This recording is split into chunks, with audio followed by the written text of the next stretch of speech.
ಇದಂ ವಿಷ್ಣುರ್ವಿಚಕ್ರಮೇ ತ್ರೇಧಾನಿದೆ ಪದಂ ಸಮೂಢವಸ್ಯಮಾಗುಂ ಸರೆ ವಿಷ್ಣೋರಮಸಿ ವಿಷ್ಣೋರ್ಶ್ರೇಷ್ಠಮಸಿ ವಿಷ್ಣು ಇದಂ ವಿಷ್ಣುರ್ವಿಚಕ್ರಮೇ ತ್ರೇಧಾನಿದೆ ಪದಂ ಕಲ್ಯಾಣಾದ್ಭುತ ಗಾತ್ರಾತ್ ಕಾಮಿಧಾರ್ಥಪ್ರದಾಯಿನಿ ಶ್ರೀಮದ್ವೆಂಕಟನಾಥಾಯಾಂ ಶ್ರೀನಿವಾಸಾಯ ಮಂಗಳಂ.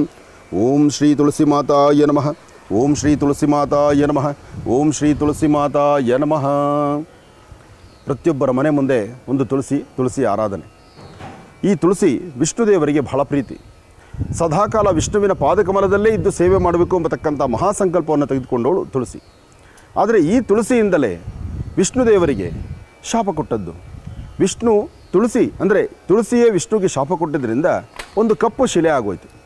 ಆ ಕಪ್ಪು ಶಿಲೆ ಆದಮೇಲೆ ಗಂಡಕಿ ತನ್ನ ಗರ್ಭದಲ್ಲೇ ನಾನು ಹುಟ್ಟಬೇಕು ಸ್ವಾಮಿ ಅಂತೇಳಿ ಮಹಾವಿಷ್ಣುವಿನ ಪ್ರಾರ್ಥನೆ ಮಾಡಿದ್ದರಿಂದ ಗಂಡಕಿಯ ಮಾತಿಗೆ ಸ್ವಾಮಿ ಸಾಲಿಗ್ರಾಮ ರೂಪದಲ್ಲಿ ಗಂಡಕಿ ನದಿಯಲ್ಲೇ ಉಗಮವಾದ.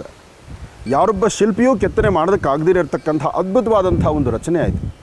ಹಾಗೆ ಗಂಡಕಿ ನದಿಯಲ್ಲಿ ಸಿಗುವಂಥದ್ದು ಸಾಲಿಗ್ರಾಮ ಆದಮೇಲೆ ಇನ್ನು ಬ್ರಹ್ಮದೇವರು ವಜ್ರಕೀಟ ಎಂಬತಕ್ಕಂಥ ಒಂದು ಹುಳುವಾಗಿ ಒಂದು ಸುದರ್ಶನ ಚಕ್ರವನ್ನಾಗಿ ರಚನೆ ಮಾಡ್ತಾರೆ. ಅಂತಹ ಒಂದು ಚಕ್ರ ರಚನೆ ಆದಂತಹದ್ದು ಸಾಲಿಗ್ರಾಮದಲ್ಲಿ. ಇದೆಲ್ಲವೂ ಸಹಿತ ವೈಭವೀಪೂರಿತವಾಗಿರ್ತಕ್ಕಂಥದ್ದು ಮಹರ್ಷಿ ಮಂದಿರದಲ್ಲಿ.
ಶ್ರೀ ಗುರುಭ್ಯೋ ನಮಃ. ಹರಿ ಓಂ.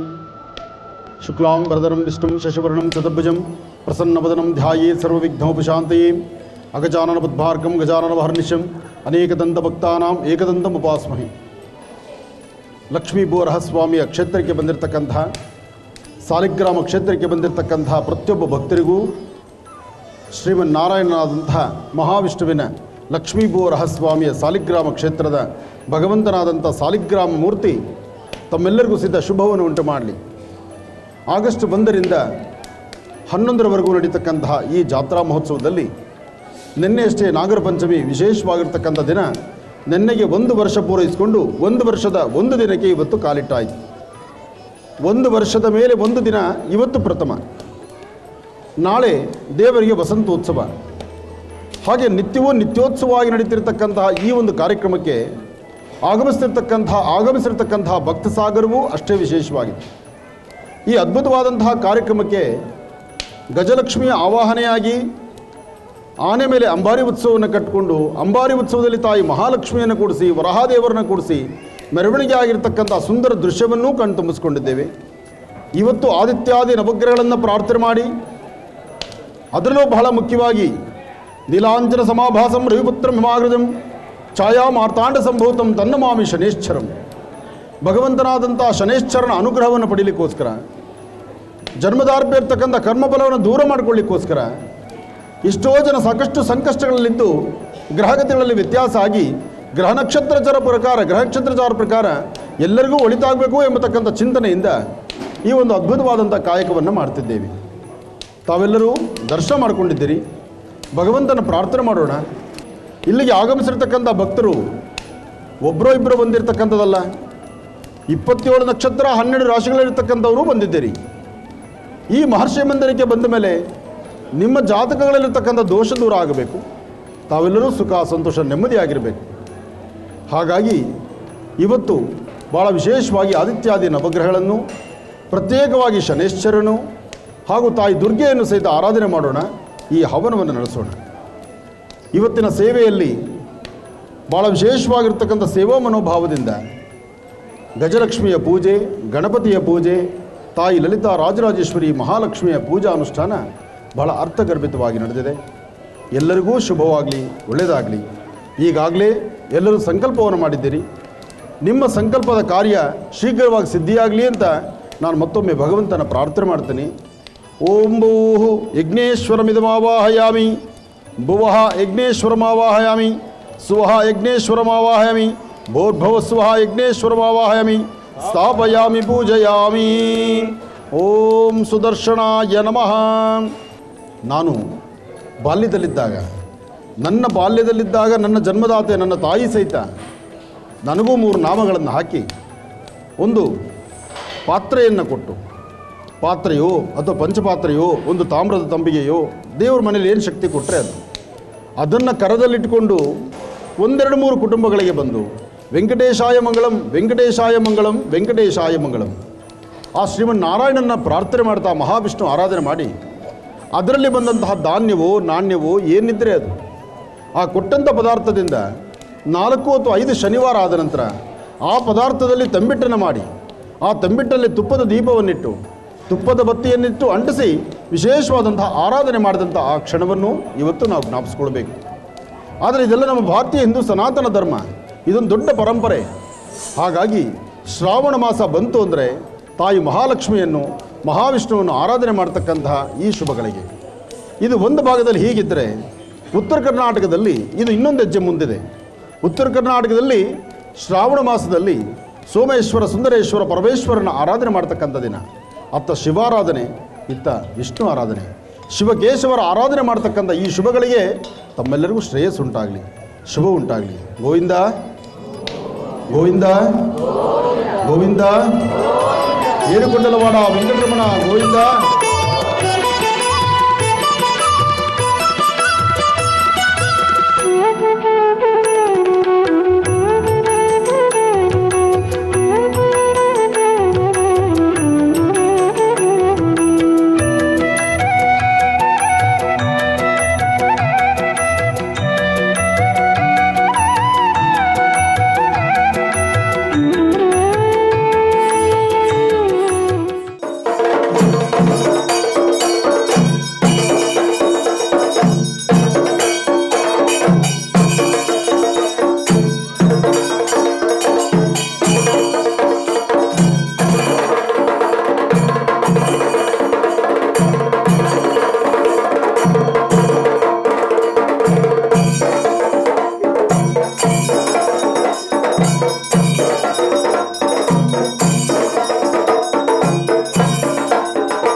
ಮಹರ್ಷಿ ಮಂದಿರ, ಸಾಲಿಗ್ರಾಮ ಕ್ಷೇತ್ರ, ಬೆಂಗಳೂರಿನ ಉತ್ತರ ಸಾದಹಳ್ಳಿ ನವರತ್ನ ಅಗ್ರಹಾರದ ಸಾಲಿಗ್ರಾಮ ಕ್ಷೇತ್ರಕ್ಕೆ ಆಗಮಿಸಿರ್ತಕ್ಕಂಥ ಎಲ್ಲ ಭಕ್ತ ಮಹಾಶಯರಿಗೂ ಒಳ್ಳೆಯದಾಗಲಿ, ಶುಭವಾಗಲಿ. ಸಾಲಿಗ್ರಾಮ ಕ್ಷೇತ್ರವಾಗಿರ್ತಕ್ಕಂಥ ಈ ಪರಮ ಪವಿತ್ರವಾಗಿರುವಂಥ ಪುಣ್ಯ ಸಾನ್ನಿಧ್ಯದಲ್ಲಿ ಮೊದಲನೇ ವರ್ಷದ ವಾರ್ಷಿಕೋತ್ಸವ, ರಥೋತ್ಸವ ಅಥವಾ ವಿಶೇಷವಾಗಿ ಅದ್ಧೂರಿತವಾಗಿ ನಡೆದಿರ್ತಕ್ಕಂಥ ಜಾತ್ರಾ ಮಹೋತ್ಸವ. ಈ ಅದ್ಧೂರಿತವಾದಂತಹ ಕಾರ್ಯಕ್ರಮ ಸತತ 11 ದಿನಗಳು ಬಹಳ ವಿಜೃಂಭಣೆಯಿಂದ ವಿಶೇಷವಾಗಿ ನಡೆಕೊಂಡು ಬಂತು. ಇಲ್ಲಿ ಜಾತ್ರೆ ನಡೆಯಬೇಕಾದ್ರೆ ವಸಂತೋತ್ಸವ, ಈ ರಥೋತ್ಸವ, ಆನೆ ಅಂಬಾರಿ ಉತ್ಸವ ಇದೆಲ್ಲ ನಡೀಬೇಕಾದ್ರೂ ಸಹಿತ ಒಂದು ಮಹತ್ತರವಾಗಿರುವ ಒಂದು ಸಂಕಲ್ಪ ಇತ್ತು. ಆ ಸಂಕಲ್ಪ ಏನು ಸಂಕಲ್ಪ ಮಾಡಿದ್ವು ಆ ಸಂಕಲ್ಪ ಪರಿಪೂರ್ತಿ ಆಯಿತು. ಅದು ನಮಗೆ ಬಹಳ ಆನಂದನೂ ಆಯಿತು. ಯಾಕೆಂದರೆ ಇಷ್ಟು ವೈಭವಪೂರಿತವಾದಂಥ ಈ ಕಾರ್ಯಕ್ರಮ ಇಲ್ಲಿ ಆಗಬೇಕಾದ್ರೆ ಪೂರ್ವ ನಿಯೋಜಿತವಾಗಿ ಹಿಂದೆ ಸಾಲಿಗ್ರಾಮ ಪ್ರತಿಷ್ಠಾಪನೆ ಆದಂಥ ಶುಭ ಗಳಿಗೆಯನ್ನು ನಾವು ನೀವೆಲ್ಲರೂ ಸಹಿತ ಒಮ್ಮೆ ಮೆಲುಕು ಹಾಕಬೇಕು. ಈ ಕ್ಷೇತ್ರ ಮಹರ್ಷಿ ಮಂದಿರ ಪುಟ್ಟದಾಗಿ, ಚಿಕ್ಕದಾಗಿ, ಚೊಕ್ಕಟವಾಗಿ ಒಂದು ಸಣ್ಣ ಮಂದಿರವಾಗಿದ್ದಂತಹದ್ದು ಇಷ್ಟು ಬೃಹತ್ ಮಟ್ಟದ ಮಂದಿರ ಆಗಬೇಕಾದ್ರೆ ಅದು ಯಾರೊಬ್ಬರ ಕನಸಲ್ಲ, ಅಥವಾ ಈ ನಿಮ್ಮ ಆನಂದ್ ಗುರೂಜಿಯವರ ಕನಸೂ ಅಲ್ಲ, ಇದು ನನಗೆ ಗೊತ್ತೂ ಇಲ್ಲ.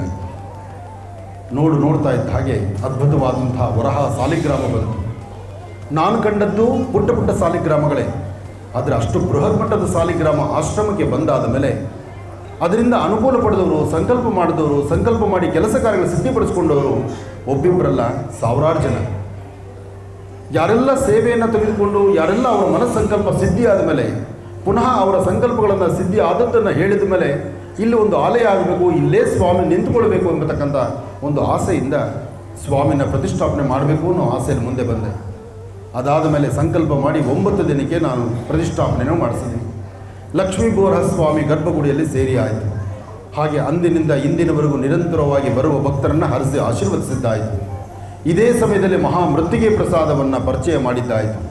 ಆ ಮೃತ್ತಿಗೆ ಪ್ರಸಾದ ಆದರೂ ತಾಯಿ ಗರ್ಭಗುಡಿಯಲ್ಲಿ ಇವತ್ತು ಲಕ್ಷ್ಮಿನ ತಾವೇನು ನೋಡ್ತಾ ಇದ್ದೀರೋ ಆ ಅಮ್ಮನವರ ಗರ್ಭದ ತಳಭಾಗದಲ್ಲಿರ್ತಕ್ಕಂಥ ಭೂಪ್ರಸ್ಥದಲ್ಲಿರ್ತಕ್ಕಂಥ ಮಹಾಮಣ್ಣು, ಆ ಮಣ್ಣಿಗೆ ಒಂದಷ್ಟು ಬನಸರಿಗಳು, ಅದರ ಮಧ್ಯದಲ್ಲಿ ಒಂದು ಪುಟ್ಟ ಸಾಲಿಗ್ರಾಮ, ಇದೆಲ್ಲವನ್ನು ಸಹಿತ ಸೇರಿಸಿ ಮೃತ್ತಿಗೆ ಪ್ರಸಾದ ಅಂತ ಆಯಿತು. ಆ ಮೃತ್ತಿಗೆಯನ್ನು 48 ದಿವಸ ಅನುಷ್ಠಾನ ಮಾಡಿ ಕಾರ್ಯಗಳನ್ನು ಸಿದ್ಧಿಪಡಿಸ್ಕೊಂಡಿರ್ತಕ್ಕಂಥವ್ರು ಒಬ್ಬಿಬ್ಬರಲ್ಲ, ಲಕ್ಷಾಂತರ ಜನ. ಯಾವುದೇ ಆದರೂ ಸಹಿತ ನಾವು ಸಂಕಲ್ಪ ಮಾಡೋದನ್ನು ಗಟ್ಟಿಯಾಗಿ ಮಾಡಿದ್ರೆ ಅದನ್ನು ಶೀಘ್ರವ ಫಲ ಆಗುತ್ತೆ. ಹಾಗೆ ಯಾವತ್ತೂ ನಾವು ಒಳ್ಳೆಯದನ್ನೇ ನುಡಿತಾ ಹೋದರೆ ಅದು ಒಳ್ಳೆಯದೇ ಆಗುತ್ತೆ. ಹಾಗೆ ನಾವು ಏನಾಗಬೇಕು ಅಂತ ಸಂಕಲ್ಪ ಮಾಡಿದರೆ ಆ ಸಂಕಲ್ಪ ಪರಿಪೂರ್ತಿ ಆಗುತ್ತೆ. ಆ ಸಂಕಲ್ಪ ಪರಿಪೂರ್ತಿ ಆಗಬೇಕಾದ್ರೆ ಮೇಲ್ಗಡೆ ದೇವತೆಗಳು, ಅಶ್ವಿನಿ ದೇವತೆಗಳು ಓಡಾಡ್ತಿರ್ತಾರೆ. ಅವ್ರು ಓಡಾಡುವಂಥ ಕಾಲ ನಾವು ಒಳ್ಳೆಯದಾಗಲಿ ಅಂತ ನಾವು ದೇವ್ರನ್ನ ಹರಿಸ್ಬೇಕು, ದೇವ್ರನ್ನ ಕೇಳ್ಕೊಳ್ಬೇಕು. ಹಾಗೆ ಆ ಸನ್ನಿವೇಶದಲ್ಲಿ ಒಳ್ಳೆಯದಾಗತ್ತೆ. ಮನೆಯಲ್ಲಿ ಮಕ್ಕಳಿಗೆ ಸಂಸ್ಕಾರ ಕಲಿಸ್ಬೇಕು. ಮಕ್ಕಳಿಗೆ ಸಂಸ್ಕಾರ ಕಲಿಸಿ ಸದಾಕಾಲ ಮಕ್ಕಳು ತಂದೆ ತಾಯಿನ ನೋಡೋ ಥರ ಇಟ್ಕೊಳ್ಬೇಕು. ಮಕ್ಕಳು ತಂದೆ ತಾಯಿ ನೋಡಬೇಕು, ತಂದೆ ತಾಯಿ ಪ್ರೀತಿಗೆ ಅವ್ರು ಭಾಜನರಾಗಬೇಕು. ಇದು ಭಗವಂತನು ಹಣೆಯಲ್ಲಿ ಬರೆದಿರಬೇಕು. ಎಷ್ಟೋ ಮನೆಗಳಲ್ಲಿ ತಂದೆ ತಾಯಿ ಕೋಟಿಗಟ್ಟಲೆ ಆಸ್ತಿ ಮಾಡಿರ್ತಾರೆ, ಮಕ್ಕಳು ಕನಿಷ್ಠ ಪಕ್ಷ ಒಂದು ಲೋಟ ನೀರು ಕೊಡೋಕ್ಕೆ ಮಕ್ಕಳು ಮುಂದೆ ಬರೋದಿಲ್ಲ. ಎಷ್ಟೋ ಮನೆಗಳಲ್ಲಿ ಮಕ್ಕಳು ಬೇಕಾದಷ್ಟು ಸಂಪಾದನೆ ಮಾಡಿಡ್ತಾ ಇರ್ತಾರೆ, ತಂದೆ ತಾಯಿ ಅವ್ರ ಜೊತೆಲಿ ಕೂತ್ಕೊಂಡು ಊಟ ಮಾಡೋಕ್ಕೆ ಅವ್ರು ಇಷ್ಟಪಡೋದಿಲ್ಲ. ಎರಡೂ ಕೇಳ್ಕೊಂಬರಬೇಕು. ಮಕ್ಕಳು ತಂದೆ ತಾಯಿ ನೋಡ್ಕೊಳ್ಳೋದು ಅದೃಷ್ಟದಲ್ಲಿರಬೇಕು, ತಂದೆ ತಾಯಿ ಮಕ್ಕಳನ್ನು ನೋಡ್ಕೊಳ್ಳೋಕ್ಕೂ ಇವ್ರಿಗೂ ಅದೃಷ್ಟ ಬೇಕು. ಒಂದು ನಾಣ್ಯದ 2 ಮುಖ ಈ ಪ್ರೀತಿ ವಿಶ್ವಾಸ ಅನ್ನೋದು. ಹಾಗೆ ಯಾವುದೇ ಆದರೂ ಸಹಿತ ಒಂದು ವಿಚಾರ ಸ್ಪಷ್ಟವಾಗಿ ನಾವು ಅರ್ಥ ಮಾಡ್ಕೋಬೇಕಾದಷ್ಟೇ. ಅಂತಹದ್ದು ಈ ಜಾತ್ರಾ ಮಹೋತ್ಸವದಲ್ಲಿ ನಾನು ಏನೆಲ್ಲ ಸಂಕಲ್ಪ ಮಾಡಿದ್ದೆ, ಏನೆಲ್ಲ ಹೇಗೆಲ್ಲ ಆಗಬೇಕು ಅಂದ್ಕೊಂಡಿದ್ದೆ, ಅದಕ್ಕೆ ತಕ್ಕನಾಗಿ ಭಗವಂತ ಎಲ್ಲವನ್ನೂ ಸಹಿತ ನಮಗೆ ಮಾಡಿಕೊಟ್ಟ. ನಾವು 10 ವರ್ಷದಿಂದ ಆನಂದ್ ಗುರೂಜಿ ಪ್ರೋಗ್ರಾಮ್ ನೋಡ್ತಾ ಅವ್ರು ಹೇಳಿದ ಅನುಷ್ಠಾನಗಳೆಲ್ಲ ಮಾಡ್ತಾ ಇದ್ವಿ. ಬೇರೆಯವ್ರಿಗೆ ಹೇಳಿದ ಅನುಷ್ಠಾನ ಮಾಡಿ ಈ ಮಗು ನನಗೆ ಇವಾಗ 15 ವರ್ಷಕ್ಕೆ ಮಗು ಜನನ ಆಗಿದೆ. ಇವತ್ತು ಇಲ್ಲಿಗೆ ಬಂದು ಇನ್ನೂ ತುಂಬ ಖುಷಿ ಆಯಿತು. ಇಲ್ಲಿರಾಗಿ ಇದನ್ನೆಲ್ಲ ನೋಡಿ, ದೇವರೆಲ್ಲ ನೋಡಿ. ನಾವು ಶಿವಮೊಗ್ಗದಿಂದ ಬಂದಿರೋದು. ನಾವು ಈ ಸುಮಾರು 10 ವರ್ಷದಿಂದಲೂ ಆನಂದ್ ಗುರೂಜಿ ಕಾರ್ಯಕ್ರಮ ಬೆಳಗ್ಗೆನೆ ಪ್ರತಿ ದಿವಸ 8 ಗಂಟೆ ಫಸ್ಟು ಸ್ಟಾರ್ಟ್ ಆದ ತಕ್ಷಣವೇ ನೋಡ್ತಾ ಇದ್ದೀವಿ. ಆನಂದ್ ಗುರೂಜಿ ಹೇಳೋ ಒಂದು ಹಿತನುಡಿಯಿಂದ ಎಷ್ಟೋ ಹೆಣ್ಮಕ್ಳು ಧೈರ್ಯ ತಂದ್ಕೊಂಡಿದ್ದಾರೆ. ಇವತ್ತು ಯಾವುದಕ್ಕೂ ಭಯ ಪಡೋದೇ ಇಲ್ಲ. ಬೈಲಹೊಂಗಲ ತಾಲೂಕು ಹೊನ್ನೂರವ್ರೆ. ಈಗ ನಾವು ಗುರುಗಳು ಹೇಳುವಂಥ ಕೆಲವೊಂದು ಸಮಸ್ಯೆಗಳನ್ನು ಅವ್ರು ಏನು ಪರಿಹಾರ ಹೇಳಿರ್ತಾರಲ್ಲ ಅವನ್ನೆಲ್ಲ ನಾವು ಪ್ರಯೋಗ ಮಾಡೇವಿ. ಅವನ್ನ 4 ಮಂದಿಗೆ ಹೇಳಿದ್ದೀವಿ. ಅದರಿಂದ ಅವ್ರಿಗೂ ಸುಖ ಆಗೈತಿ, ನಮಗೂ ಸುಖ ಆಗೈತಿ. ಅದ್ರ ಸಲುವಾಗಿ ನಾವು ಅಲ್ಲಿಂದ ಇಲ್ಲಿಗೆ ಬಂದಿದ್ದೀವಿ. ಈ ಮೃತ್ತಿಗೆ ಪ್ರಸಾದ ಒಯ್ಯೋ ಸಲುವಾಗಿ ಪೂಜಾಕ್ಕೆ ಅಟೆಂಡ್ ಆಗೋ ಸಲುವಾಗಿ ಬಂದಿದ್ವಿ.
ಭಾಳ ವಿಶೇಷವಾಗಿರ್ತಕ್ಕಂಥ ಹೋಮ ನಡೆಯುವಾಗ ಎಲ್ಲರೂ ಗಮನ ಇಟ್ಟಿಗಡೆ ನೋಡಿ. ಲಕ್ಷ್ಮೀನಾರಾಯಣರ ವಿಶೇಷವಾಗಿರ್ತಕ್ಕಂಥ ಮಹಾವಿಷ್ಣುವಿನ ದಂಪತಿಗಳ ವಿಶೇಷವಾದಂಥ ಹವನ ನಡೀತಾ ಇದೆ. ಲಕ್ಷ್ಮೀನಾರಾಯಣರ ವಿಶೇಷವಾಗಿರ್ತಕ್ಕಂಥ ಆರಾಧನೆ. ಈ ಸೃಷ್ಟಿ ಭೂಮಿಯಲ್ಲಿ ಸಕಲ ವಿಧವಾದಂಥ ಸಂಪತ್ತುಗಳನ್ನು ಕೊಡುವಂತಹವಳು, ಕಷ್ಟ ಕಾರ್ಪಣ್ಯಗಳಿಂದ ನಮ್ಮನ್ನು ದಾಟಿಸ್ತಕ್ಕಂತಹವಳು, ಬೇಡಿದ ವರಗಳನ್ನು ದಯಪಾಲಿಸುವಂಥ ತಾಯಿ ಮಹಾಲಕ್ಷ್ಮಿಯ ದಂಪತಿಗಳಾದಂತಹ ಲಕ್ಷ್ಮೀನಾರಾಯಣರ ಈ ಒಂದು ಹವನದಲ್ಲಿ ನಾವು ನೀವೆಲ್ಲರೂ ಸಹಿತ ಪಾಲ್ಗೊಳ್ಳತಕ್ಕಂಥದ್ದು ಒಂದು ಸೌಭಾಗ್ಯವೇ ಸರಿ. ಜಗತ್ತಿನ ತಂದೆ ತಾಯಿ ಯಾರಪ್ಪ ಅಂದರೆ ಅದು ಲಕ್ಷ್ಮೀನಾರಾಯಣರು ಅಂತ ಹೇಳ್ತಾರೆ. ಅಂತಹ ಲಕ್ಷ್ಮೀನಾರಾಯಣರ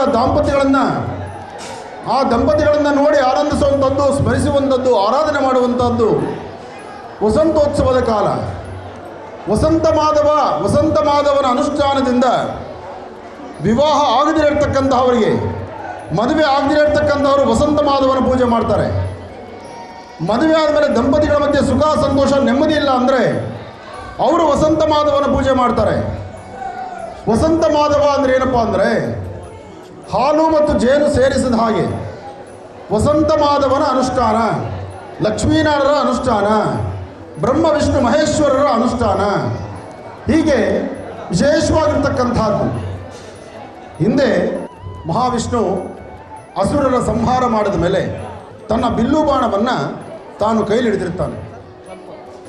ಬಿಲ್ಲು ಬಾಣವನ್ನು ಕೈಲಿ ಹಿಡಿದು ಬಾಣವನ್ನು ಒಂದು ಕೈಯಲ್ಲಿ, ಬಿಲ್ಲನ್ನು ಒಂದು ಕೈಯಲ್ಲಿ ಆಸರೆಯಾಗಿ ಇಟ್ಕೊಂಡು 1 ವರ್ಷ ಕಾಲ, 1 ಸಹಸ್ರ ಯೋಜನೆ ಅಥವಾ 1 ವರ್ಷ ಕಾಲ ಮಹಾವಿಷ್ಣು ಏನು ಮಾಡ್ತಾನೆ, ಯುದ್ಧ ಮಾಡಿ ಎಲ್ಲ ರಾಕ್ಷಸರನ್ನು ಸಂಹಾರ ಮಾಡ್ತಾನೆ. ಎಲ್ಲ ರಾಕ್ಷಸರನ್ನು ಸಂಹಾರ ಮಾಡಿದ ಮೇಲೆ ದೇಹ ಆಯಾಸವಾಡುತ್ತೆ. ನೋಡಿ, ಮನುಷ್ಯನಿಗೆ ಮನಸ್ಸಿಗಾಗಲಿ ಒಳಗಿರುವ ಆತ್ಮಕ್ಕಾಗಲಿ ಆಯುಸ್ಸು ಆಗುವುದಿಲ್ಲ. ಆಯುಸ್ಸು ಯಾವುದೇ ಕಾರಣಕ್ಕೂ ಒಳಗಿರುವ ಜೀವಶಕ್ತಿಗಲ್ಲ. ಮನುಷ್ಯ ಸತ್ತ ಮೇಲೂ ಬದುಕಿರ್ತಾನೆ. ಹೇಗೆ ಅಂದರೆ ಅವನ ಆತ್ಮಕ್ಕೆ ಸಾವೇ ಇಲ್ವಲ್ಲ. ಸಾವಿಲ್ಲದ್ದು ಯಾವುದಾರಿದ್ರೆ ಅದು ಆತ್ಮ. ಅಂತಹ ಆತ್ಮಗಳಿಗೆ ಸಾವೇ ಕೊಟ್ಟಿಲ್ಲ ಭಗವಂತ. ಆದರೆ ಮಹಾವಿಷ್ಣು ವಿಶೇಷವಾಗಿರ್ತಕ್ಕಂಥ ಆರಾಧನೆಯನ್ನು ಮಾಡಿ ತಾನು ಅಸುರರನ್ನ, ರಾಕ್ಷಸರನ್ನ ಸಂಹಾರ ಮಾಡಿದ ಮೇಲೆ ಬಿಲ್ಲು ಬಾಣಕ್ಕೆ ಹೊರಕೊಂಡು ತಾನು ಯೋಗ ನಿದ್ರೆಯಲ್ಲಿರ್ತಾನೆ. ಯೋಗ ನಿದ್ರೆಯಲ್ಲಿದ್ದಾಗ ತನ್ನ ಬಿಲ್ಲು ಬಾಣದಿಂದ ತನಗೆ ಅರಿವಿಲ್ಲದಂಥ ರೀತಿ, ವಿಷ್ಣುವಿಗೆ ಅರಿವಿಲ್ಲದಂಥ ರೀತಿ ತಲೆಯನ್ನು ಜೋಗುರಿಸ್ತಾನೆ. ಯಾವಾಗ ತಲೆಯನ್ನು ಜೋಗುರಿಸ್ತಾನೋ, ತಲೆಯನ್ನು ಆ ಥರ ತನ್ನ ಎಡಬದಿಗೆ ಹಾಕ್ತಾನೋ, ಆಗ ತನ್ನಲ್ಲಿದ್ದಂಥ ಆ ಬಿಲ್ಲು ಬಾಣದಿಂದಲೇ ಶಿರಚ್ಛೇದನ ಆಗಿಬಿಡುತ್ತೆ. ವಿಷ್ಣುವಿನ ಶಿರ ಹೊರಟೋಗುತ್ತೆ. ವಿಷ್ಣುವಿನ ಶಿರ ಯಾವಾಗ ಆಗುತ್ತೆ, ಮುಂಡ ಬೇರೆ ದೇಹ ಬೇರೆ ಆಗೋಯ್ತು.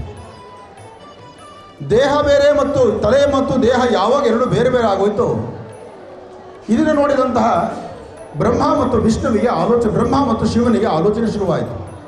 ಸೃಷ್ಟಿ ಸ್ಥಿತಿ ಲಯ, ಇಡೀ ಜಗತ್ತನ್ನು ಕಾಪಾಡ್ತಕ್ಕಂಥವನು ಮಹಾವಿಷ್ಣು. ಅಂಥ ವಿಷ್ಣುವಿನ ಶಿರವೇ ಇಲ್ವಲ್ಲ, ಆಗ ಏನು ಮಾಡಬೇಕು ಅಂಥೇಳಿ 300 ಮುಕ್ಕೋಟಿ ದೇವತೆಗಳೆಲ್ಲರೂ ಸಹಿತ ಸೇರಿ ಒಂದು ಕಡೆ ಯೋಚನೆ ಮಾಡ್ತಾರೆ. ನಾವು ಮಹಾವಿಷ್ಣುವಿನ ಈ ಥರ ನೋಡ್ಲಿಕ್ಕೆ ಆಗೋದಿಲ್ಲ, ವಿಷ್ಣುವಿನ ಹೀಗೆ ನೋಡ್ಲಿಕ್ಕೆ ಆಗೋದೇ ಇಲ್ಲ. ದೇಹ ಬೇರೆ ಮುಂಡ ಬೇರೆ ನೋಡ್ಲಿಕ್ಕೆ ಚಾನ್ಸೇ ಇಲ್ಲ. ಯಾಕೆಂದರೆ ಈ ಸೃಷ್ಟಿ ನಡಿಬೇಕಾದ್ರೆ ಆತನಿಂದಲೇ ನಡಿಬೇಕು. ಹಾಗಿದ್ದಾಗ ಮಹಾವಿಷ್ಣುವಿನ ರುಂಡ ತಲೆ ಇಲ್ಲ ಅಂದರೆ ಆತನ ನೋಡಿ ಬದುಕೋದು ಹೇಗಪ್ಪ? ಇದಕ್ಕೆ ಪರ್ಯಾಯ ಏನು ಮಾಡ್ಬೋದು? ಜಗತ್ತಿನ ಕಾಪಾಡಬೇಕಾದಂಥ ಮಹಾವಿಷ್ಣು ಆತನ ಶಿರೋಭಾಗ ಇಲ್ಲ ಅಂದಾಗ ಯಾರೂ ಒಂದು ಕ್ಷಣ ನೆನೆಸ್ಲಿಕ್ಕೂ ಬಹಳ ಕಷ್ಟ ಆಯಿತು. ಆಗ ಎಲ್ಲರೂ ಸಹಿತ ಒಂದು ಆಲೋಚನೆ ಮಾಡ್ತಾನೆ. ಸೃಷ್ಟಿಗೆ ಪ್ರತಿ ಸೃಷ್ಟಿ ಯಾರು? ನಮ್ಮನ್ನೆಲ್ಲರೂ ಸೃಷ್ಟಿ ಮಾಡಿದ್ಯಾವುದು? ಯಾವ ಗರ್ಭ ಸುಧಾಂಬುದಿಯಿಂದ ನಾವು ಜನನ ಆಗಿದ್ದೀವೋ, ಯಾರು ನಮ್ಮ ಜನ್ಮಕ್ಕೆ ಕಾರಣರಾಗಿದ್ದಾರೋ ಅಂತಹ ಜನ್ಮದಾತೆಯಾದಂತಹ ಮಾತೃಮೂರ್ತಿಯನ್ನು ಪ್ರಾರ್ಥನೆ ಮಾಡಬೇಕು ಅಂತ ಹೇಳಿ ಶಿವ ಮತ್ತು ಬ್ರಹ್ಮ ಸೃಷ್ಟಿಯ ಮೂಲವನ್ನು ತಾಯಿಯನ್ನು ಪ್ರಾರ್ಥನೆ ಮಾಡ್ತಾರೆ. ಅಮ್ಮ ಜಗಜ್ಜನನಿ, ಮಹಾವಿಷ್ಣುವಿನ ಶಿರವಿಲ್ಲದಂತಾಗಿದೆ, ಆ ವಿಷ್ಣುವಿನ ಶಿರ ಬೇಕಾಗಿದೆ, ಅದಕ್ಕಾಗಿ ಆತನಿಗೆ ಮತ್ತೊಂದು ಅವತಾರ ಕೊಡಬೇಕಾಗಿದೆ ನೀನು ಅಂದಾಗ, ಇವತ್ತು ವಿದ್ಯೆಗೆ ಅಧಿದೇವತೆಯಾಗಿರ್ತಕ್ಕಂಥ ಶಾರದೆನ ನಾವು ತಿಳ್ಕೊಂಡಿದ್ದೀವಿ. ವಿದ್ಯಾಧಿದೇವತೆ ಶಾರದೆ ಅಲ್ಲ, ಹಯಗ್ರೀವರು. ಅಂಥ ಹಯಗ್ರೀವರ ಅಂದರೆ ಕುದುರೆಯ ಮುಖವನ್ನು ಮಹಾವಿಷ್ಣುವಿಗೆ ಜೋಡಿಸ್ತಾರೆ.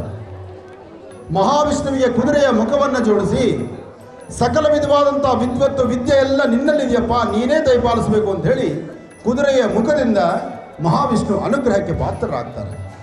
ಆದರೆ ಕುದುರೆಯ ಮುಖವನ್ನು ಕೊಡಲಿಕ್ಕೆ ಕಾರಣ ಆ ಮಾತೃಮೂರ್ತಿ ಶಕ್ತಿ ದೇವತೆ.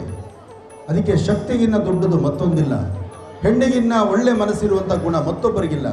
ಹೆಣ್ಣೇ ಮನೆಯ ಕಣ್ಣು, ಹೆಣ್ಣೇ ಸಕಲಕ್ಕೂ ಆಧಾರ. ಎಲ್ಲಿ ಹೆಣ್ಣುಮಕ್ಕಳು ಸೌಂದರ್ಯವಾಗಿ ನಗನಗ್ತಾ ಆನಂದವಾಗಿ ನೆಮ್ಮದಿಯುತವಾಗಿರ್ತಾರೋ ಆ ಪ್ರಾಂತ್ಯ ಯಾವತ್ತೂ ಸುಭಿಕ್ಷವಾಗಿರುತ್ತೆ ಅಂತ ಹೇಳಿ ಇದು ಆನಂದ್ ಗುರುಜಿ ಮಾತಲ್ಲ, ಹರಿಹರ ಬ್ರಹ್ಮಗಳಿದೆ ಮಾತು. ಇವತ್ತು ಯಾರೆಲ್ಲ ವಸಂತ ಮಾಧವನ ಅನುಷ್ಠಾನ ಮಾಡಿಸ್ತಾ ಇದ್ದೀರಿ, ಮದುವೆ ಆಗದಿರತಕ್ಕಂಥವ್ರು, ಸಂತಾನ ಇಲ್ದಿರತಕ್ಕಂಥವ್ರು, ಚರ್ಮಬಾಧೆಯಿಂದ ನರಳುತ್ತಿರ್ತಕ್ಕಂಥವ್ರು, ದಂಪತಿಗಳ ಮಧ್ಯೆ ವಿರಸ ಇರತಕ್ಕಂಥವ್ರು, ಒಂದು ವಾಸ್ತು ನೆಮ್ಮದಿ ಇಲ್ದಿರತಕ್ಕಂಥವ್ರು, ವಸಂತ ಮಾಧವನ ಈ ಒಂದು ಅನುಷ್ಠಾನವನ್ನು ಇನ್ನೇನು ಈಗಲೂ ಆಗಲಂದರೆ ನಿಮಗೆ ಪ್ರತ್ಯೇಕವಾದಂಥ ಒಂದು ಸಂಸ್ಥಾನ ಅಂದರೆ ಇವತ್ತೊಂದು ಸಂಕಲ್ಪ ಇದೆ. ಚೀಟಿ ತಗೊಂಡು ರೆಡಿ ಇರಿ, ಇನ್ನೇನು ಈಗಲೂ ಆಗಲೂ ನಿಮ್ಮನ್ನು ಕರೀತಾರೆ. ಹೋಗಿ ಮುಂದೆ ಕೂತ್ಕೊಂಡು ಲಕ್ಷಣವಾಗಿ ಲಕ್ಷ್ಮೀನಾರಾಯಣರ ಸಂಕಲ್ಪವನ್ನು ಮಾಡಿಸ್ಕೊಂಡು ನಂತರ ಇಲ್ಲಿ ಬಂದು ಕೂತ್ಕೊಂಡು ಇಲ್ಲಿ ವಸಂತ ಮಾಧವನ ಕಳಶವನ್ನು ತೆಗೆದುಕೊಂಡು ಇಲ್ಲಿಂದ ನಾವು ಮುಂದೆ ನಡೆದು ತಾಯಿ ಲಕ್ಷ್ಮೀ ದರ್ಶನ ಕೊಡಬೇಕು. ಈಗಷ್ಟೇ ಅಮ್ಮನವರಿಗೆ ಯಜಮಾನರ ಜೊತೆ ಸ್ನಾನ ಆಗಿದೆ. ಲಕ್ಷ್ಮೀನಾರಾಯಣ ಲಕ್ಷ್ಮೀ ಸಾಲಿಗ್ರಾಮಕ್ಕೆ ಇವಾಗ ತಾನೇ ಅಭಿಷೇಕ ಆಗಿದೆ. ಅವ್ರು ಒಳ್ಳೆ ರೆಡಿ ಆಗ್ತಿದ್ರೆ ಗಂಡ ಹೆಂಡ್ತಿರಿಬ್ಬರು, ಅವರು ದಂಪತಿಗಳವರು ರೆಡಿಯಾಗಿ ಅವ್ರು ಅಲಂಕಾರ ಮಾಡಿಕೊಂಡು ನಿಮಗೆಲ್ಲರಿಗೂ ದರ್ಶನ ಕೊಟ್ಟ ಮೇಲೆ ಇಲ್ಲಿರ್ತಕ್ಕಂಥ ಕಳಶಗಳೆಲ್ಲವೂ ಸಹಿತ ಈ ನಮ್ಮ ಪ್ರಾಂತ್ಯದಲ್ಲೇ ನಡೆದು ಉತ್ಸವದ ಮುಖಾಂತರ ಇಲ್ಲಿಂದ ನಡೆದು ಲಕ್ಷ್ಮೀ ಬೋರಸ್ವಾಮಿಯ ಉತ್ಸವ ಮೂರ್ತಿಯನ್ನು ತೆಗೆದುಕೊಂಡು ಒಂದು ಸಾಲಿಗ್ರಾಮವನ್ನು ತೆಗೆದುಕೊಂಡು ವಿಶೇಷವಾಗಿ ಅಲ್ಲಿ ಅಭಿಷೇಕಕ್ಕೆ ಹೊರಡೋಣ. ಈ ಮನುಷ್ಯ ಏನೆಲ್ಲ ಸಂಪಾದನೆ ಮಾಡಿದ್ರು ಎಲ್ಲ ಇಲ್ಲಿ ಬಿಟ್ಟು ಹೋಗಬೇಕು. ಆದರೆ ಇರುವ 4 ದಿವಸ ಆ ನೆಮ್ಮದಿ ಕಾಣಬೇಕು. ಇರುವಾಗ 4 ಜನಕ್ಕೆ ಕೈ ಕೊಡಬೇಕು. ಯಾವುದನ್ನು ಬೇಡಬೇಕೋ ಅದನ್ನು ಬೇಡಬೇಕು. ಆದರೆ ದೇವರ ಮುಂದೆ ಸಂಪೂರ್ಣವಾಗಿ ಕೈ ಎತ್ತಿ ನಿಲ್ಲಬೇಕು. ಶರಣಾಗತರಾಗಬೇಕಾದ್ದು ದೇವ್ರ ಮುಂದೆ. ಮೂಗಿನ ತುದಿ ಕೋಪ ಬಂದಾಗ ನನಗಿನ್ನ ಬಲಿಷ್ಠನಾದಂಥವ್ರ ಮೇಲೆ ನನ್ನ ಕೋಪ ತೋರಿಸ್ಬೇಕು. ಆಗುತ್ತಾ? ದೌಡೆ ಹಲ್ಲು ಉದುರೋಗ್ಬಿಡುತ್ತೆ. ನಮ್ಮ ಮೂಗಿನ ತುದಿ ಕೋಪ ಬಂದಾಗ ಯಾರ ಮೇಲೆ ತೋರಿಸೋದು? ನಾವು ಯಾರು ಕೈಲಾಗ್ದಿರ ಕೈ ಕಟ್ಕೊಂಡು ನಿಂತ್ಕೋತಾರಲ್ಲ ಅವ್ರ ಮೇಲೆ ನಾನು ಕೋಪ ತೋರಿಸೋದು ಅಲ್ವಾ? ಎಲ್ಲರೂ ಮಾಡೋದು ಅದನ್ನೇ. ನಾವು ಆನಂದ್ ಗುರೂಜಿಯವರು ಮಾಡಿರೋ ಅಂತಹ ಭೂವರಹ ಸ್ವಾಮಿನ ನಾವು ಎಲ್ಲಿ ನೋಡಿರಲಿಲ್ಲ, ಅದು ನಮಗೆ ಗೊತ್ತೂ ಇರಲಿಲ್ಲ. ಅವರು ಇವಾಗ ತೋರಿಸಿ ನಮ್ಗೆ ಅದ್ರ ಪವಾಡ ಏನು, ಅದರದ್ದು ಮಹಿಮೆ ಏನು ಅನ್ನೋದನ್ನು ಗುರ್ತು ಮಾಡಿದ್ದಾರೆ. ನಾವು ಅದನ್ನು ತಿಳ್ಕೊಂಡಿದ್ದೀವಿ. ನಾವು ಅದರಿಂದ ನಮಗೂ ಒಳ್ಳೆಯದಾಗಲಿ. ಗುರುಗಳನ್ನ ನಾವು ದೂರದಿಂದ ನೋಡ್ತಿದ್ವಿ ಯಾವಾಗಲೂ.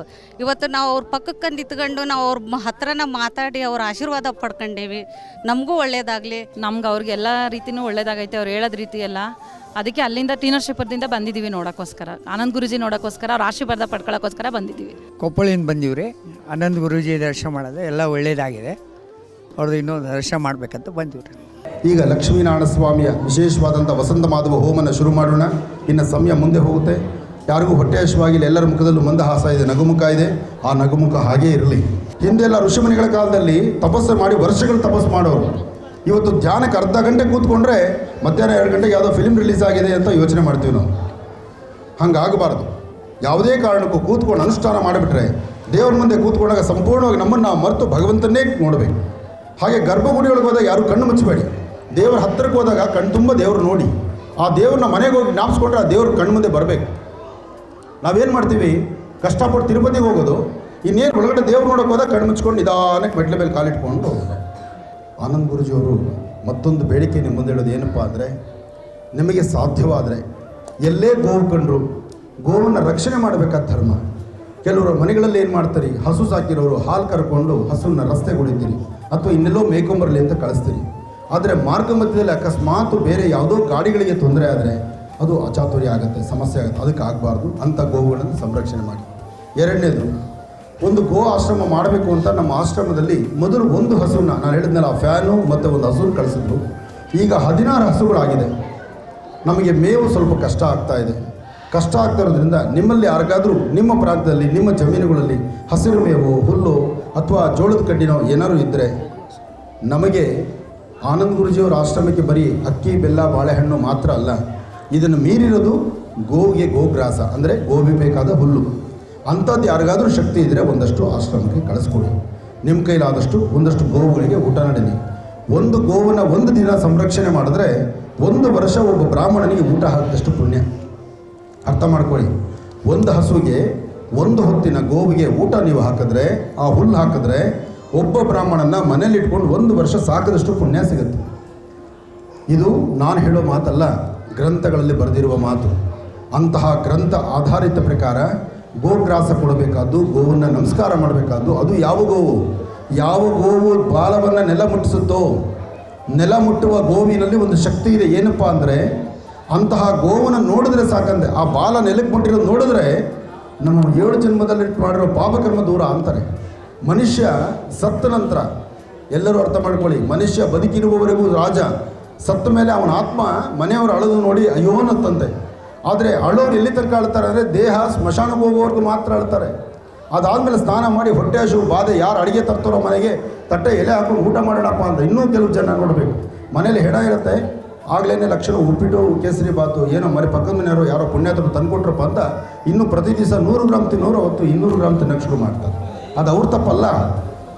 ಆ ಮರಣ ಹೊಂದಿರುತ್ತಲ್ಲ ದೇಹ, ಅದರ ಆತ್ಮ ಓಡಾಡ್ತಾ ಇರುತ್ತೆ, ಆಹಾಕಾರ ಹಸಿವು ಒದ್ದಾಡುತ್ತಂತೆ. ಅಂಥ ಸಮಯದಲ್ಲೂ ಈ ಗೋವು ನಮ್ಮನ್ನು ದಡದಾಡಿಸುತ್ತೆ. ಮಾಡಿರುವ ಕರ್ಮಗಳನ್ನು ಕಳೆಯೋ ಶಕ್ತಿ ಯಾವುದಕ್ಕೆ ಅಂದರೆ ಒಂದು ಗೋವುಗಲ್ದಿರ ಮತ್ತು ಯಾರಿಗೂ ಅಲ್ಲ. ಅಂತಹ ಗೋವನ್ನು ಸಂರಕ್ಷಣೆ ಮಾಡಬೇಕು.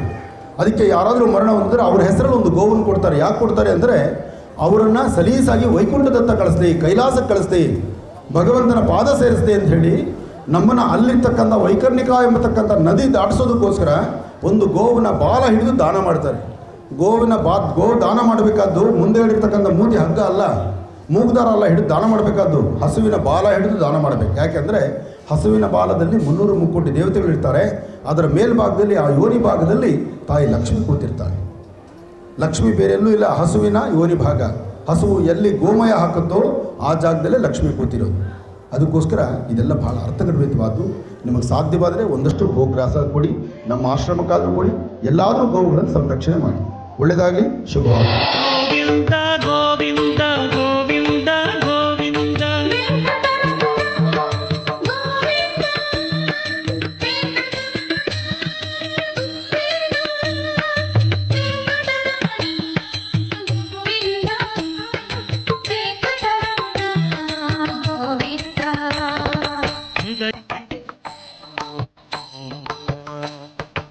ಅಭಯ ಬೇಡಿದೆ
ಮುನ್ನೊಳ್ಳೆ ನವಿಲ್ತೀರ್ಥ ಡ್ಯಾಮ್ನಿಂದ ಬಂದಿದ್ದೀವಿ. ಗುರುಜಿ ಪ್ರೋಗ್ರಾಮ್ ದಿನಾಲು ಬೆಳಗ್ಗೆ 8 ಗಂಟೆಯಿಂದ ನೋಡ್ತಾ ಇದ್ದೀವಿ.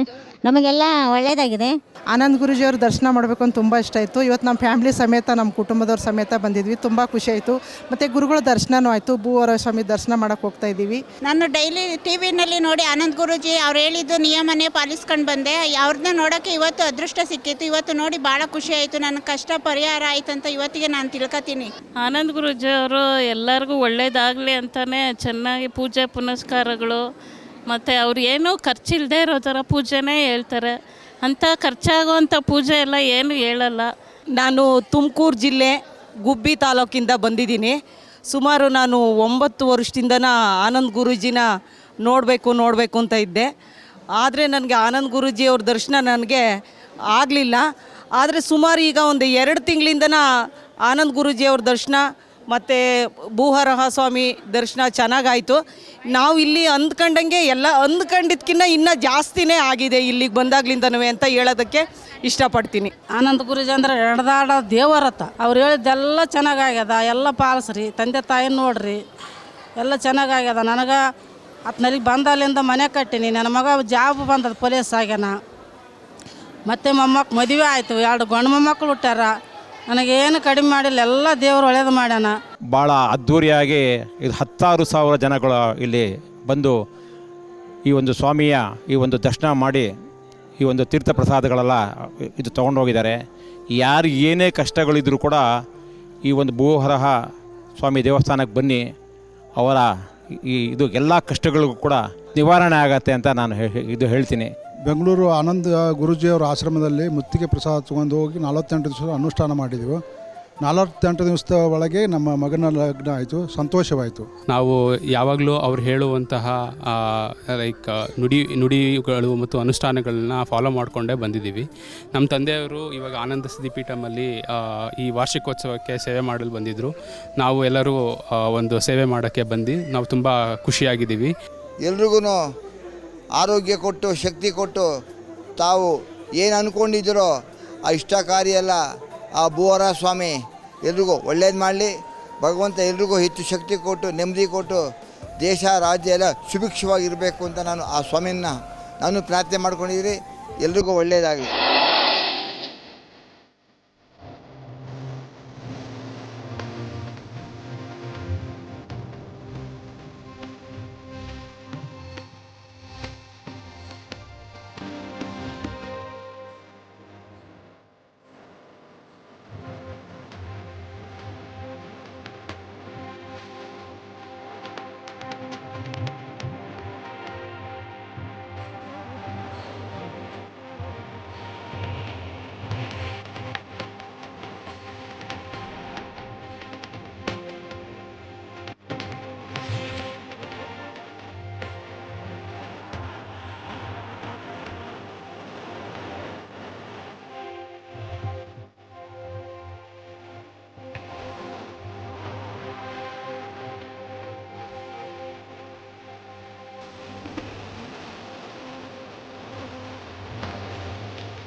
ಇಂದಿನ ದಿನ ನನಗೆ ತುಂಬ ಮಧುರವಾದಂಥ ದಿನ ಅಂತಲೇ ಹೇಳ್ಬೋದು.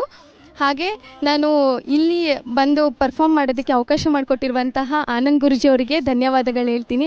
ಇಂಥ ಒಂದು ಅಮೂಲ್ಯವಾದ ದಿನದಂದು ನನಗೆ ಅವಕಾಶ ಮಾಡಿಕೊಟ್ಟಿರೋದಕ್ಕೆ, ಭರತನಾಟ್ಯ ಮಾಡೋದಕ್ಕೆ ಪ್ರತಿಯೊಬ್ಬರಿಗೂ ಧನ್ಯವಾದಗಳು. ಹಾಗೆ ತುಂಬ ದಿನಗಳಿಂದ ನಾನು ಆನಂದ್ ಗುರೂಜಿ ಅವ್ರದ್ದು ವೀಡಿಯೋಸ್ ಆಗಿರ್ಬೋದು ಝೀ ಕನ್ನಡದಲ್ಲಿ ನಾನು ಫಾಲೋ ಮಾಡ್ಕೊಂಡು ಬರ್ತಾಯಿದ್ದೆ, ಅವ್ರನ್ನ ನೋಡ್ತಾ ಇದ್ದೆ. ನನಗೆ ತುಂಬಾ ಖುಷಿಯಾಗಿದೆ ಇಲ್ಲಿ ಬಂದು ನಾನು ಎಲ್ಲರ ಮುಂದೆ ಪರ್ಫಾರ್ಮ್ ಮಾಡಿದ್ದಕ್ಕೆ. ಮುಖ್ಯವಾಗಿ ತಾಯಿ ಮಹಾಲಕ್ಷ್ಮಿ ಹಾಗೆ ವೆಂಕಟೇಶ್ವರ ಸ್ವಾಮಿ ಹಾಗೆ ಆನಂದ್ ಗುರೂಜಿ ಅವ್ರಗಳ ಮುಂದೆ ನಾನು ಪರ್ಫಾರ್ಮ್ ಮಾಡಿರೋದಕ್ಕೆ ನಾನು ಮನಸ್ಪೂರ್ವಕವಾಗಿ ಧನ್ಯವಾದಗಳನ್ನ ಹೇಳ್ತಾ ಇದ್ದೀನಿ. ಜೀವನದಲ್ಲಿ ಬಹಳಷ್ಟು ಕಷ್ಟಗಳು ಬಂದಾಗ ಅವುಗಳನ್ನು ಹೆಂಗೆ ಎದುರಿಸ್ಬೇಕಂತ ಅನ್ನೋದನ್ನು ಗುರೂಜಿಯವರು ಬಹಳ ಚೆನ್ನಾಗಿ ಹೇಳ್ಕೊಡ್ತಿದ್ದಾರೆ. ಮತ್ತು ಇಲ್ಲಿ 11 ದಿನಗಳ ಕಾಲ ಬಹಳಷ್ಟು ವೇದ ಉಪನಿಷತ್ತುಗಳ ಜೊತೆಗೆ ಮಂತ್ರಗಳ ಜೊತೆಗೆ ಒಂದು ದೈವಿಕವಾದಂಥ ವಾತಾವರಣನೇ ನಿರ್ಮಾಣ ಆಗಿದೆ. ಒಂದು ಸ್ವರ್ಗಲೋಕದ ಥರ ಆದಂಥ ಒಂದು ಅನುಭವವನ್ನು ನಮಗೆ ಇವತ್ತು ಪಡೆದಿದ್ವಿ. ಎಲ್ಲರೂ ಕುಟುಂಬ ಸಮೇತರಾಗಿ ಬಂದುಬಿಟ್ಟು ನಾವು ಅವರ ದರ್ಶನವನ್ನು ಮಾಡಿದ್ದು ಬಹಳಷ್ಟು ಖುಷಿಯಾಗಿದೆ ನಮಗೆ ಈ ದೇವಸ್ಥಾನದಲ್ಲಿ ಬಂದ ಮೇಲೆ ಹಲವಾರು ಕಾರ್ಯಕ್ರಮ, ಯಾಕಂದ್ರೆ ಎಲ್ಲ ಜನಾಂಗಕ್ಕೂ ಎಷ್ಟು ಕಾರ್ಯಕ್ರಮ ಆಗ್ಯಾವೋ ಅಷ್ಟು ನಮಗೆ ಕೂಡ ನಾವೇನು ಇಲ್ಲಿ ಅಂದ್ಕೊಂಡು ಹೋಗಿವಿ ಅವೆಲ್ಲ 100% ಸಕ್ಸಸ್ ಆಗ್ಯಾವೆ. ಅದೇ ರೀತಿಯಾಗಿ ಇವತ್ತು ಲಾಸ್ಟ್ನ ಕೊನೆಯ ದಿನ, ಈ ಕೊನೆಯ ದಿನದಲ್ಲಿ ಕೂಡ ನಾವು ಭಾಗವಹಿಸಿ ದೇವರ ಆಶೀರ್ವಾದ ಹಾಗೂ ಗುರುಗಳ ಆಶೀರ್ವಾದ ಪಡೆಯಲು ಬಂದಿದ್ದೇವೆ. ಪಂಚಮ ಸ್ವರದ ಇಂಚರದಲ್ಲಿ ಹೋಗಿಲೆ ಹಾಡಿದೆ ಕೇಳಲ್ಲಿ ಕೊಲ್ಹಾಪುರ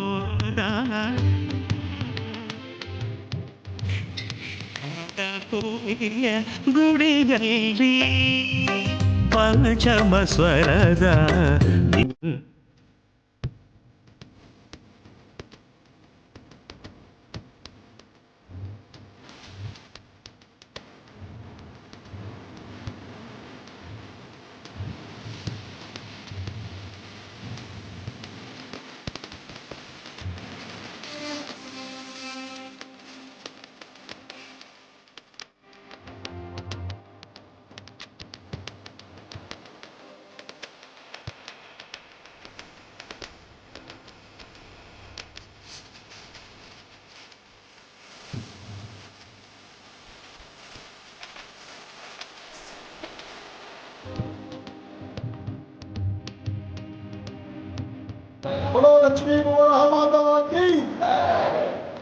ಈಗ ದೇವರ ಕಳಶಗಳು ಇಷ್ಟು ದಿವಸ 11 ದಿವಸ ಪೂಜೆ ಮಾಡಿರುವಂಥ ಕಳಶ ಈಗ ಆಚೆ ಕಡೆ ಬರುತ್ತೆ. ಕಳಶಗಳನ್ನು ಹೊತ್ತು ಲಕ್ಷ್ಮೀ ಬೋರಹ ಸ್ವಾಮಿಯ ಪಾಲಿಕೆಯನ್ನು ವಿಶೇಷವಾದಂತಹ ಪಲ್ಲಕ್ಕಿ ಉತ್ಸವವನ್ನು ಮಾಡಿರ್ತಕ್ಕಂಥ ಪಲ್ಲಕ್ಕಿಯನ್ನು ತಾಯಿ ಮಹಾಲಕ್ಷ್ಮಿಯ ಪಾದಗಳನ್ನು ಹೊತ್ತು ತರುವಂಥ ಕಾಲ. ಬಾಬಾರವರು ಭಗವಾನ್ ಶಿರಡಿ ಸದ್ಗುರು ಸಾಯಿನಾಥರು ಒಮ್ಮೆ ಅವರು ಆಸ್ಥಾನದಲ್ಲಿ ಕೂತಿದ್ದರು.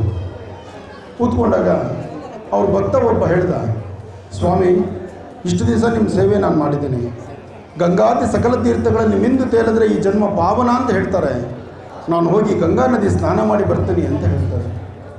ಆಗ ಬಾಬಾರವ್ರ ಮಾತಂತಾರೆ, ನೀನು ಯಾರನ್ನ ತಾಯಿ ಅಂದ್ಕೊಂಡಿದ್ಯೋ, ನೀನು ಯಾರನ್ನ ತಂದೆ ಅಂದ್ಕೊಂಡಿದ್ಯೋ, ನಿನಗೆ ಯಾರು ಗುರು ಅಂದ್ಕೊಂಡಿದ್ಯೋ, ನೀನು ಯಾರು ದೇವರು ಅಂದ್ಕೊಂಡಿದ್ಯೋ, ನೀನು ಯಾವ ಗುರು ಸೇವೆ ಮಾಡಿದ್ರೆ ನನ್ನ ಜೀವನ ಪಾವನ ಅಂದ್ಕೊಂಡಿದ್ಯೋ, ಆ ಗುರು ಪಾದದಲ್ಲಿ ಎಲ್ಲ ಇದೆಯಲ್ಲ, ಅದನ್ನು ಬಿಟ್ಟು ಇಲ್ಲಿಂದ ಗಂಗೆ ನೀರು ಸ್ನಾನಕ್ಕೆ ಹೊರಡ್ತೀನಿ ಅಂತೆಲ್ಲ, ಇಲ್ಲಿರೋ ಗುರು ಪಾದದಲ್ಲಿ ನಿನಗೆ ಗಂಗೆ ಕಾಣದಿಲ್ವಾ ಅಂಥೇಳಿ ಅವರ ಪಾದದ ಹೆಬ್ಬೆರಳಿನ ಮಧ್ಯಭಾಗದಿಂದ ನೀರು ಚಿಮ್ಮುತ್ತಂತೆ. ಆ ನೀರು ಚಿಮ್ಮದಾಗ ನೋಡಿ ಆನಂದಪಟ್ಟ ಆತ ಎಲ್ಲೂ ಮುಂದೆ ಪ್ರಯಾಣ ಬೆಳೆಸ್ತಿಲ್ಲ. ಹಾಗೆ ನಾವಿರುವ ಸಾನ್ನಿಧ್ಯ ಅದೇ ಪುಣ್ಯಕ್ಷೇತ್ರ. ನಾವು ಎಲ್ಲಿ ನಿಂತ್ಕೋತೀವಿ, ಏನನ್ನು ಪ್ರಾರ್ಥನೆ ಮಾಡ್ತೀವಿ, ಯಾವುದನ್ನು ಆರಾಧನೆ ಮಾಡ್ತೀವಿ, ಅದೇ ಸ್ವರ್ಗ ಸುಖ. ಅಂತಹ ಸ್ವರ್ಗದಲ್ಲಿ ನಾವಿದ್ದೇವೆ. ಇವತ್ತು ಲಕ್ಷ್ಮೀ ಬೋರಹ ಸ್ವಾಮಿಯ ಸಾನ್ನಿಧ್ಯದಲ್ಲಿ ಬೆಂಗಳೂರಿನ ಉತ್ತರ ಭಾಗ ನವರತ್ನ ಅಗ್ರಹಾರದಲ್ಲಿ ಇಂಥದ್ದೊಂದು ಸಾಲಿಗ್ರಾಮ ಕ್ಷೇತ್ರ ಆಗುತ್ತೆ ಅಂತ ಕಳೆದ 1 ವರ್ಷದ ಹಿಂದೆ ನನಗೂ ಗೊತ್ತಿಲ್ಲ. ಅದಾದಮೇಲೆ 1 ವರ್ಷದಲ್ಲಾದಂಥ ಬದಲಾವಣೆ ಇವತ್ತು ನಾನು ನೆನೆಸ್ಕೊಂಡ್ರು ನನಗೆ ಅದು ಅರ್ಥ ಆಗ್ತಿಲ್ಲ. ಮೊನ್ನೆ ಅಷ್ಟೇ ನನ್ನ ಶ್ರೀಮತಿ ಹತ್ರ ಹೇಳ್ತಿದ್ದೆ, ಈ ಜನ್ಮ ಸಾಕಾಗಿದೆ, ಈ ಜನ್ಮದಲ್ಲಿ ಎಂತೆಂಥ ಸೇವೆ ಮಾಡಿಸಿದ್ದು ತಾಯಿ. ಕಳೆದ 18 ವರ್ಷ ಇಡೀ ರಾಜ್ಯ ಪ್ರವಾಸ ಮಾಡಿದ್ದೀನಿ ನಾನು. ರಾಜ್ಯ ಪ್ರವಾಸದಲ್ಲಿ ಬಹಳ ಆನಂದ ಪಟ್ಟಿದ್ದೇನೆ. ನನ್ನಿಂದ ಸಾಧ್ಯವಾದಷ್ಟು ಒಂದಷ್ಟು ಕುಟುಂಬಗಳಿಗೆ ಬೆಳಕನ್ನು ಕೊಟ್ಟಿದ್ದೇನೆ.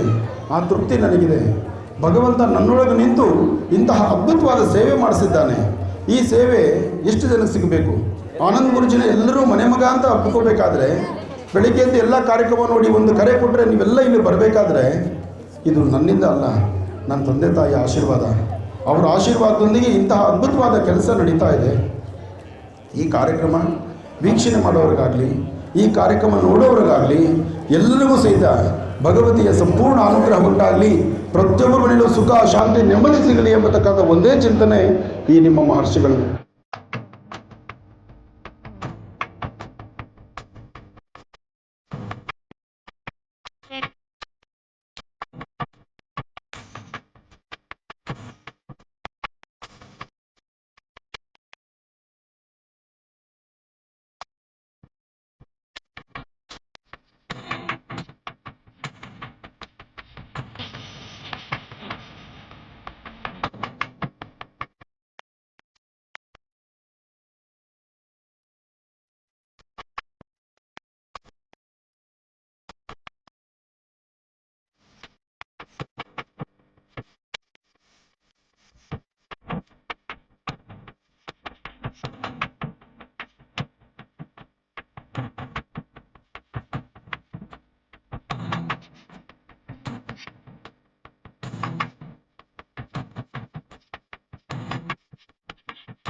11 ದಿನ ವಿಜೃಂಭಣೆಯಾಗಿ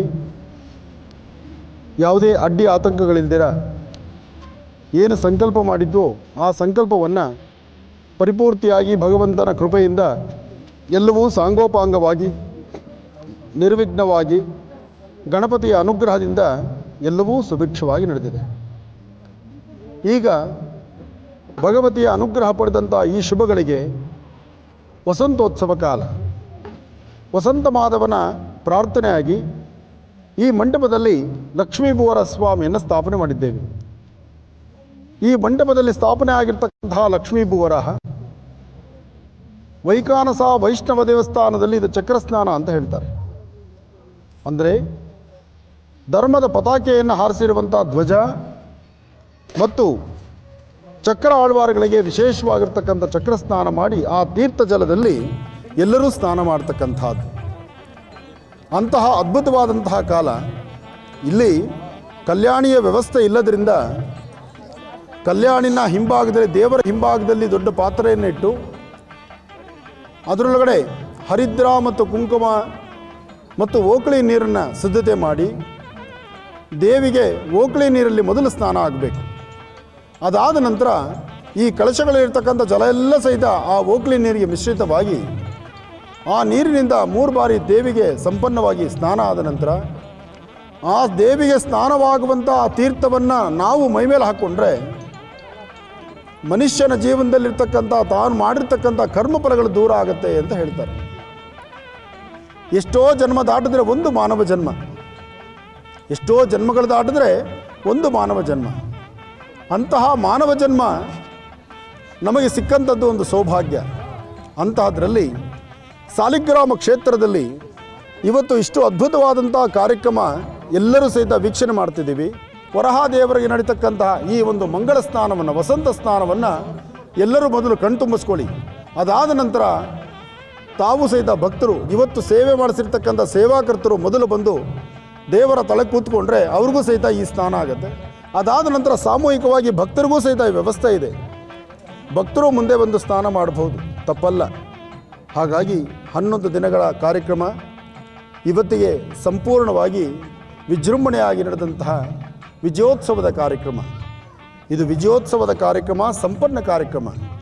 ಈ ಕಾರ್ಯಕ್ರಮವನ್ನು ವೀಕ್ಷಣೆ ಮಾಡಲಿಕ್ಕಾಗಿ ಬಂದಿರತಕ್ಕಂತಹ ಭಾಳ ದೂರವಾರದಿಂದ ಎಲ್ಲರೂ ಬಂದಿದ್ದೀರಿ. ನಿಮ್ಮೆಲ್ಲರ ಜೀವನ ಪಾವನ ಆಗಲಿ ಅಂತ ಹೇಳ್ತಾ ಲಕ್ಷ್ಮೀಭೂವರ ಸ್ವಾಮಿಯನ್ನು ಮತ್ತೊಮ್ಮೆ ಮನಸ್ಸಲ್ಲಿ ಪ್ರಾರ್ಥನೆ ಮಾಡಿಕೊಂಡು ವರಹಾದೇವರಿಗೆ ಆರತಿಯನ್ನು ಮಾಡ್ತಾ ಇದ್ದೇನೆ.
ತಿರುಮಲ ತಿರುಪತಿ ಶ್ರೀನಿವಾಸನಿಗೆ ವರಹಾದೇವರ ಸಾನ್ನಿಧ್ಯದಲ್ಲಿ, ವರಹಾದೇವರು ಕೊಟ್ಟಂಥ ಸಾನ್ನಿಧ್ಯದಲ್ಲಿ ನಿಂತಹ ಶ್ರೀನಿವಾಸನಿಗೆ ನಿತ್ಯ ಕಲ್ಯಾಣೋತ್ಸವ, ಜೊತೆಗೆ ನಿತ್ಯ ವಸಂತ, ನಿತ್ಯ ಕಲ್ಯಾಣ, ಸ್ವಾಮಿಗೆ ನಿತ್ಯವೂ ನಿತ್ಯೋತ್ಸವಗಳೇ ನಡೀತಾ ಇರತಕ್ಕಂಥದ್ದು ಅಲ್ಲಿ ಸ್ವಾಮಿಗೆ ನಡೆಯುತ್ತೆ.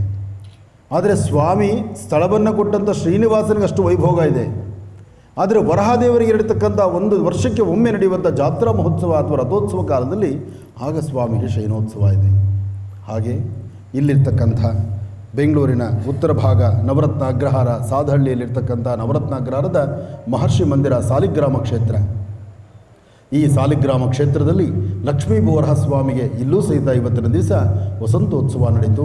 ಅದಾದ ನಂತರ ಸ್ವಾಮಿನ ವರ್ಷಕ್ಕೊಂದಾವರ್ತಿ ಈ ಪ್ರಕಾರವಾದಂತಹ ವಿಶೇಷವಾದಂಥ ಶಯನೋತ್ಸವ ಕಾಲವನ್ನು ನಾವು ನೋಡ್ತಾ ಇದ್ದೇವೆ.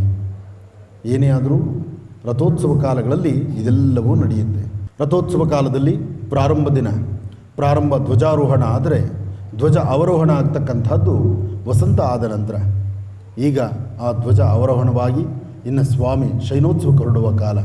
ಅದಕ್ಕಾಗಿ ಮೊದಲು ಧ್ವಜ ಪೂಜೆ ಆಯಿತು, ಅದಾದ ನಂತರ ಗಣಪತಿ ಪ್ರಾರ್ಥನೆ ಆಯಿತು, ಜೊತೆಗೆ ವಿಶ್ವಮಾತೆ ಗೋಮಾತೆಯ ಆರಾಧನೆ ಆಯಿತು. ಗೋ ಆರಾಧನೆ ಆದ ನಂತರ ವಸಂತ ಆಯಿತು.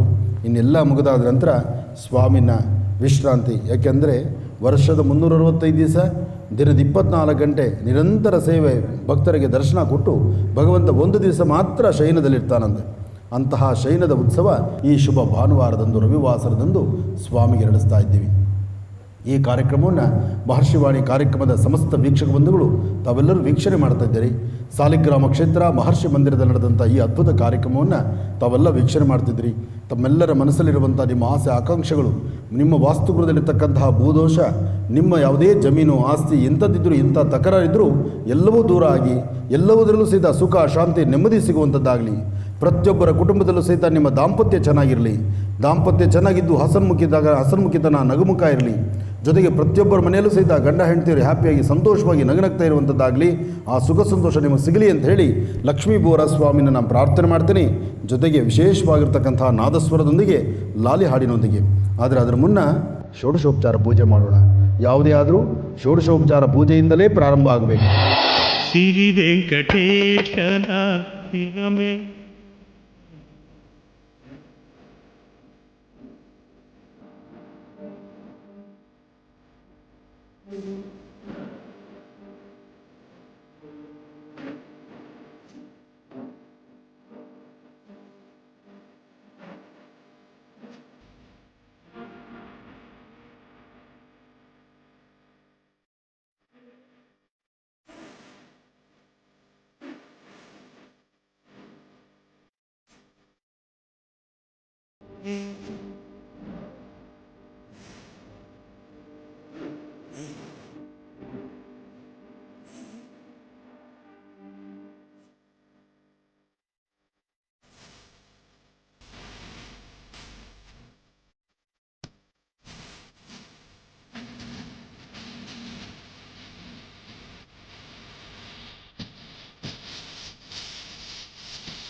ಭಗವಂತನ ಸೇವೆ ಮಾಡ್ತಾ ಪವಡಿಸು ಪರಮಾತ್ಮ ಶ್ರೀ ವೆಂಕಟೇಶ ಅಂಥೇಳಿ ಆ ಕೀರ್ತನೆ ಕೇಳ್ತಿದ್ರೆ ಅದರ ಆನಂದವೇ ಬೇರೆ. ಜಗದೊಡಗಿನಾದಂಥ ಪರಮಾತ್ಮ ಸೃಷ್ಟಿ ಸ್ಥಿತಿ ಲಯ ಎಲ್ಲವೂ ಆತನ ಜವಾಬ್ದಾರಿ. ಒಂದು ದಿವಸ ಒಂದು ಕ್ಷಣ ತಾನು ನಿದ್ದೆಗೆ ಜಾರಿದ್ರೆ ಈ ಸೃಷ್ಟಿ ನಡೆಯೋದಾದರೂ ಹೇಗೆ?